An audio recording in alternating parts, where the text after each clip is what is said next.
प्रिय मित्रों, आइए अब जरा बात करते हैं कि 7 वर्ष से ऊपर के बच्चों के लिए हमें क्या अपने मन में रखना है। पहले कुछ वीडियोस में मैंने आपसे चर्चा करी थी कि शुरू के 0 से 7 वर्ष के बीच में हमारा जीवन उनके साथ कैसे चलना है। ये हमारी पहली चर्चा थी। दूसरी बार हमारी जो चर्चा चली वो इस रूप में चर्चा चली थी कि बच्चे को स्कूल जाने के लिए आपने किस प्रकार से मानसिक रूप से भेजना है। जब आप स्कूल के लिए बच्चों को एक मानसिक रूप से तैयार हालत में भेजेंगे और दूसरी तरफ से स्कूल का टीचर, स्कूल की अध्यापिका उसको उसी मानसिकता से अपने पास बुलाएगी। अब दोनों के बीच में अगर गैप नहीं है, दोनों के सोचने में गैप नहीं है, दोनों की वर्किंग में गैप नहीं है, तो बच्चा बहुत आसानी से स्कूल में खेलते कूदते एडजस्ट हो जाएगा और उसके बाद उसके महत्वपूर्ण परिणाम आपको भी मिलेंगे, परिवार को भी मिलेंगे, बच्चे को भी मिलेंगे और विद्यालय को तो मिलेंगे ही मिलेंगे। ये था बच्चे को विद्यालय भेजने की बात। अब इसके अगले स्टेप पे हम बात करते हैं कि 7 वर्ष के बाद क्या करना है। तो 7 से 13 के वर्ष के बीच में बच्चा एक निश्चित पैटर्न पर आता है। यहां पर क्या बातें उसकी हो चुकी हैं। अब हमें, जैसे मैंने आपको पहले भी एक बार कहा, यह कभी ऐसा नहीं होगा कि आज 7वां जन्मदिन हो गया तो आज के बाद ये होगा। ये पूरा बीच में ओवरलैप रहेगा, 6-8 महीने, साल तक का ओवरलैप रहेगा।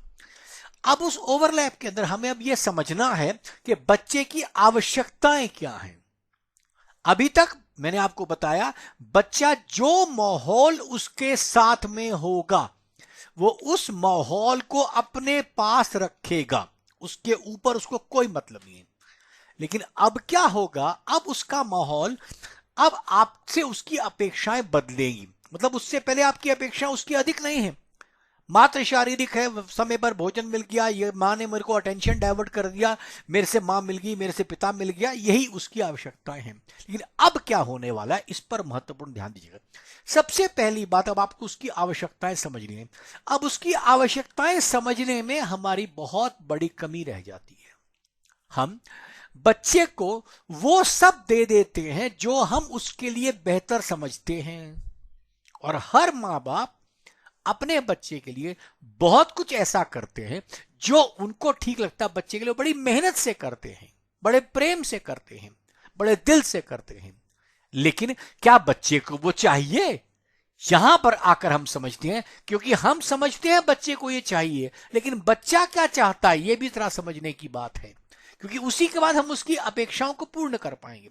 तो बच्चे की पहली आवश्यकता है, उसे ज्ञान नहीं बल्कि आपका ध्यान चाहिए। उसकी आवश्यकता, मूलभूत आवश्यकता ज्ञान की मैंने आपको कहा पहले ही है, लेकिन अब वो ज्ञान से ध्यान पर आ गया। अब आपको आपका अटेंशन चाहता है।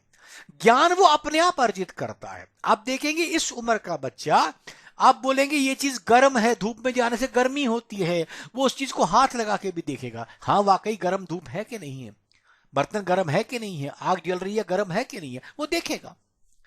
वो अपने आप ले लेगा वो ज्ञान। वो आपसे अभी ज्ञान नहीं चाहता, लेकिन वो चाहता है कि वो आप उस पर ध्यान दें जो वो कर रहा है।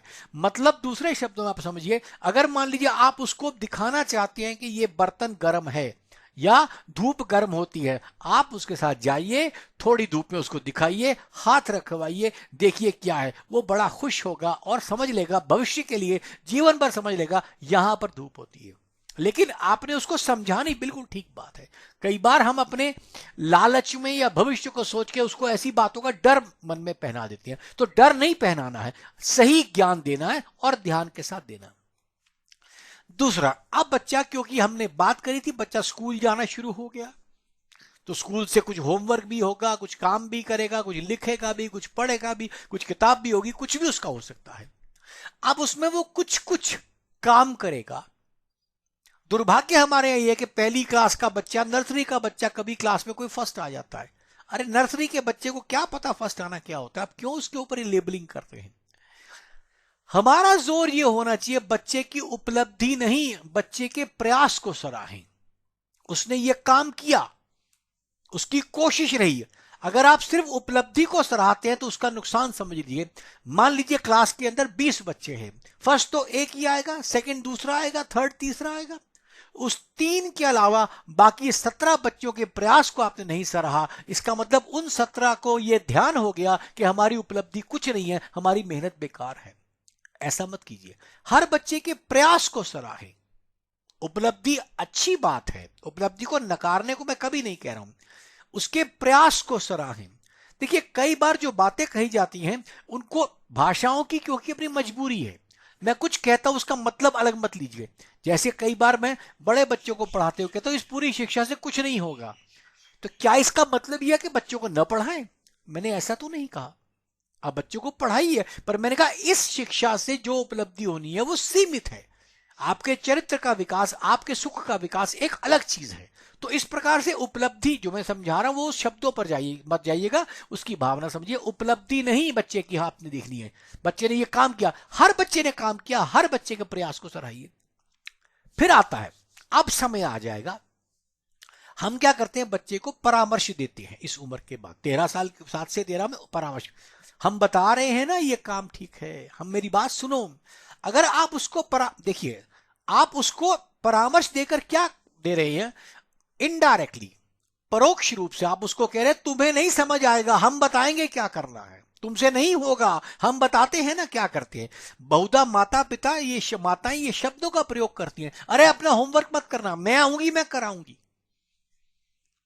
अरे तुम ऐसा मत करना, मैं आऊंगी, मैं तुम्हें बताऊंगी। पिता कहता बेटा ऐसा मत करो, मैं तुम्हें कराऊंगा। ये मैं कराऊंगा वाली बात से आप बच्चे के आत्मविश्वास पर चोट लगाते हैं, क्योंकि बच्चा स्वयं करना चाहता है। तो अब देखिए, इस बात को थोड़ा यूं भी समझे, बच्चा क्या करता है, हम ये कहते हैं बच्चे आपका अनुकरण करते हैं। अनुकरण करने का मतलब जैसा आप करते हैं वैसा बच्चा करता है, और ये बच्चे की प्रारंभिक उपलब्धि है। आपको जो करते देखा वो करने की कोशिश करेगा, और जब कोशिश कामयाब नहीं होगी तो वो अनुसरण करेगा, मतलब उसमें अपना ज्ञान लगा के कुछ और करेगा, लेकिन करने की कोशिश करेगा। जैसे उदाहरण के लिए, आपने बच्चे को, किसी ने किसी बच्चे को घुटने पर चलना सिखाया, हम तो उसको पैरों पर चलना सिखाते हैं, लेकिन वो पैरों पर चलते चलते घुटने पर चलता है, फिर पैरों पर चलता है। तो घुटने पर चलना हमने उसको नहीं सिखाया, वो पैरों पर चलना चाहता है आपकी तरह, बिस्तर पर चढ़ना चाहता है, नहीं चढ़ पाता तो क्या करता है, कई तकिया साइड से खींच लेगा, कोई और सीढ़ी बनाएगा। उस समय उसका सही शब्द का प्रयोग अनुसरण है, वो अपना दिमाग लगाता है कैसे ये होगा, तो ये करेगा बच्चा, लेकिन आप उसको मौका देंगे तो। अगर आपने जैसी बच्चा बिस्तर पर चढ़ना चाहता है वो तकिया खींच कर खींचे, हाँ आप सामने रहिए, ध्यान दीजिए, मेरी पहली बात को ध्यान दिया आपने, उसका ध्यान दे रहे हैं, वो गलत चीज ना उठाए, कोई ऐसी कांटे वाली, कोई ऐसी चोट लगने वाली मेज ना उठा ले आसपास, या कोई ऐसी उससे खिंचती ना हो, उसको मतलब उसको चोट न लगे, इसलिए तो प्राइम है। लेकिन उसके साथ अगर एक तकिया उठाता है, दूसरा उठाता है, एक के ऊपर एक रखता है, चढ़ना चाहता है, चढ़ने दीजिए उसको, आप सामने उसके खड़े रहे, वो अपने आप, जितना बच्चा वो कदम अपने आप उठाएगा उसका आत्मविश्वास उतना बढ़ता जाएगा। और सोचिए हम क्या चाहते हैं, बच्चे का आत्मविश्वास बढ़ा होना कि कम होना। तथाकथित रूप से सक्सेसफुल कहिए, हैप्पी कहिए, जो भी शब्द आप इस्तेमाल कर लें, सफलता का नाम दीजिए, खुशी का नाम दीजिए, या कुछ और जीवनी उपलब्धि का नाम दीजिए, ये सब तभी आएगी जब बच्चे में स्वयं का विश्वास होगा। और विश्वास उस समय बनाने का सबसे बड़ा समय आपके पास है, क्योंकि बच्चा, मैंने कहा ना 7 साल से पहले बच्चा एक माहौल को देख रहा है, उसको एक्सेप्ट कर रहा है, अब वो स्वयं करना चाहता है। अब आपको इसी तरह मैंने आपसे कहा परामर्श नहीं, विकल्प दिए, और विकल्प देने का तरीका देखिए। आपने कभी उसको, भाई तुम ये वाला खाना खाओगे या ये खाओगे, आप होमवर्क 5 बजे करने बैठोगे या खेलने के बाद बैठोगे? अच्छा, पहले खेलने जाओगे कि पहले होमवर्क करोगे? अच्छा, खेलोगे तो पहले बॉल के साथ खेलोगे, दोस्त के साथ खेलोगे, मेरे साथ खेलोगे, उसके साथ खेलोगे? इस प्रकार से आप उसको विकल्प दें। दोनों विकल्प आपके लिए लगभग बराबर होने चाहिए, लेकिन वो किसी एक को चुनेगा, और उस चुनने के लिए जब आपका साथ उसको मिल जाएगा, उसे लगेगा हाँ मैंने भी कुछ सोचा है, मैंने भी कुछ किया है। यह दिलवाने के लिए बहुत आवश्यक है, आप उसे परामर्श नहीं, विकल्प दीजिए। अगली बात, हम क्या करते हैं, हमारे पास जब समय नहीं होता, हम अपने समय की, इसको मैं कहता हूं हमारी हीन भावना है कि हम बच्चे को समय नहीं दे पाए, हम खिलौने से उसको बहला देते हैं। मेरे पास समय नहीं है, प्लीज बेटा डोंट डिस्टर्ब, लो बेटा तुम इस खिलौने से खेलो।